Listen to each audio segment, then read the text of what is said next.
Welcome to Sweet Life Beat Life. We hope this video helps. You start by confirming your phone is updated and Shortcuts is available. This avoids permission issues later. Open Shortcuts and tap the plus button to create a new automation. Once done, name the shortcut clearly like battery status so you can find it fast. Next, add an action by tapping Add Action and search for actions related to battery or scripting.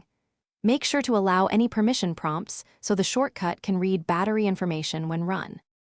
You now assemble the core actions that fetch and present battery data. First, add Get Battery Level to capture the percentage, then add Get Battery State if available to note charging versus discharging. Once captured, use an if block so you can branch, like warn under 20% or skip the alert above 80%.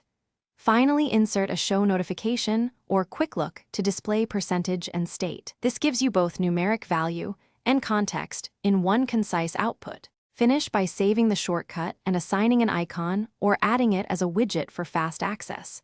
You should test it while charging and while unplugged to confirm the conditional logic behaves as expected. If results show no battery data, make sure Shortcuts has permission to access device state and that background app refresh is enabled. If notifications fail, check Do Not Disturb and notification settings. Once stable, place the shortcut where you'll tap it quickly through.